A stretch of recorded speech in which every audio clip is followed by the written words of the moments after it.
આકાશવાણી અમદાવાદ વડોદરા. હવે આપ સાંભળશો સમાચાર સમીક્ષા. આજનો વિષય છે લોકમેળા આર્થિક અને સામાજિક ક્ષેત્રનું સામંજસ્ય સાધી રહ્યા છે. લેખક હર્ષલ પંડ્યા. લોકમેળા લોક સંસ્કૃતિ અને લોકકળાના આદાન પ્રદાનનું માધ્યમ બની રહ્યા છે. રાજ્યો વચ્ચેના સાંસ્કૃતિક આદાન પ્રદાનને કારણે પારંપરિક લોકમેળા સાંસ્કૃતિક, સામાજિક અને આર્થિક સંકલન સાધીને સમાજને વધુ સક્ષમ બનાવી રહ્યા છે. ગુજરાતમાં તરણેતરનો મેળો હોય, જૂનાગઢનો શિવરાત્રીનો મેળો હોય કે પછી માધવપુર ઘેડનો મેળો હોય, આવા મેળાઓ ફક્ત માલવાનું સંસાધન જ નથી, પરંતુ પ્રવાસન ઉદ્યોગને પણ વેગવંતુ બનાવે છે. જેનું ઉત્તમ ઉદાહરણ ગઈકાલથી શરૂ થયેલો માધવપુર ઘેડનો મેળો. આ મેળામાં અરુણાચલ પ્રદેશની ઉર્જા, મણિપુરનો લય, આસામની સુગંધ અને મેઘાલયની મધુરતા ગુજરાતની ધરતી પર ઉતરે છે. ત્યારે તે માત્ર સાંસ્કૃતિક પ્રસ્તુતિ જ નથી, તે એક અનુભવ હોય છે, એક લાગણી હોય છે. મેળાઓ વિરાસતને જાળવવા સાથે નવી રોજગારીઓનું સર્જન કરી રહ્યા છે. તે આ મેળાવડાનું સકારાત્મક પાસું હોવાનું રાજ્યના વન અને પર્યાવરણ મંત્રી અર્જુન મોઢવાડિયાએ કહ્યું હતું. દ્વારકા અને સોમનાથની વચ્ચે દરિયા કિનારે આવેલું આ માધવપુર, ત્યાં દાયકાઓથી, સદીઓથી ભગવાન શ્રી કૃષ્ણ અને રૂક્ષ્મણીના વિવાહનો પ્રસંગને ઉજવીને અહીંયા મેળો લગાવવામાં આવતો હતો. અને એ પ્રસંગે ઉત્તર પૂર્વના કલાકારો, ગુજરાતના કલાકારો સાથે મળીને અહીંયા અનેક પ્રકારના કાર્યક્રમો પણ સાંસ્કૃતિક યોજાય છે. અને સાથે સાથે ઉત્તર પૂર્વના રાજ્યો અને ગુજરાતના જુદા જુદા પ્રદેશોના હેન્ડીક્રાફ્ટ્સ અને ગ્રામ્ય જે સંસ્કૃતિ છે એના સ્ટોલ પણ લાગે છે અને લોકો એકબીજાની સંસ્કૃતિની અદલા બદલી પણ થાય છે.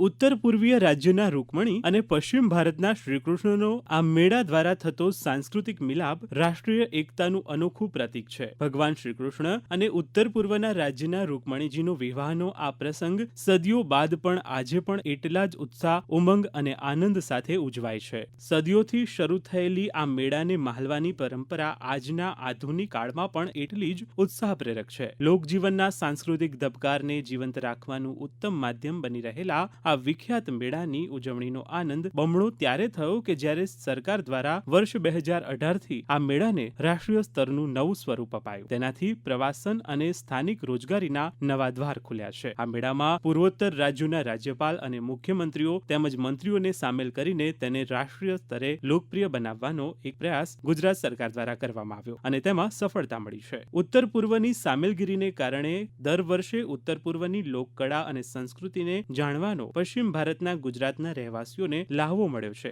રાષ્ટ્રીય સ્તરે માધવપુરના મેળાને પ્રસિદ્ધિ મળતા લોકકળાને માણનારા અને જાણનારા લોકો માટે આ મેળો આકર્ષણનું કેન્દ્ર બની ગયો છે. આકર્ષણ એટલા માટે ઊભું થયું છે કે છેલ્લા ઘણા વર્ષોથી અહીં 500થી વધુ ગુજરાતના અને ઉત્તર પૂર્વના રાજ્યના કલાકારો દ્વારા જે પ્રસ્તુતિ કરવામાં આવે છે તે અત્યંત નયનરમ્ય અને માણવા લાયક બની રહે છે. દૂર સુદૂરથી આવતા લોકો આ મેળાને માણીને જે આનંદ માણે છે તે વર્ણવવો મુશ્કેલ છે. આ મેળાનું ઉજળું પાસું એ પણ છે કે વિકાસ અને આસ્થાનો સંગમ એવા દ્વારકા અને સોમનાથની અર્થવ્યવસ્થા બદલાઈ રહી છે. આ બંને આધ્યાત્મિક કેન્દ્રોની બરોબર વચ્ચે આવેલું માધવપુર પણ હવે વિકાસના પંથે આગળ વધી રહ્યું છે. માધવપુર મેળો એ માત્ર એક આયોજન નથી, પણ જીવંત પરંપરા છે. આ તે ઉત્સવ છે જ્યાં ઇતિહાસ શ્વાસ લે છે, જ્યાં આસ્થા ટપકે છે અને જ્યાં ભારત પોતાની આત્માના સૌથી સુંદર સ્વરૂપમાં આપણને દેખાય છે. અહીં ભારતે પહેલીવાર પોતાની વિવિધતાને એકતામાં ફેરવીને વિશ્વને એક સંદેશ આપ્યો હતો. એક બાજુ દ્વારકાની ધરતી અને બીજી બાજુ ઉત્તર પૂર્વની પરંપરાઓ. એક બાજુ સમુદ્રની લહેરો અને બીજી બાજુ પર્વતોની સંસ્કૃતિ. તેમ છતાં સંસ્કૃતિના માધ્યમથી આપણને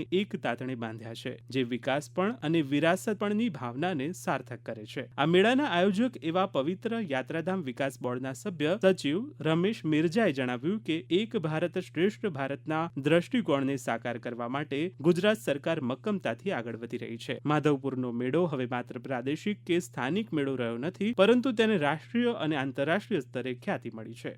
माधवपुर मेला की शुरुआत हुई है. हम सब जानते हैं कि एक भारत श्रेष्ठ भारत की परिकल्पना माननीय वड़ा प्रधान श्री नरेंद्र मोदी साहब ने की थी. उसकी परिकल्पना के बल पर यहाँ गुजरात में माधवपुर में ये मेला लग रहा है. मेले की शुरुआत हुई है, उसमें माधवपुर का भी विकास हो रहा है. माधवपुर में आप देख रहे हैं कि पहले रानी रुक्ष्मणी मंदिर का निर्माण हुआ, उसके बाद अब माधवपुर का खुद का मंदिर का निर्माण होने वाला है.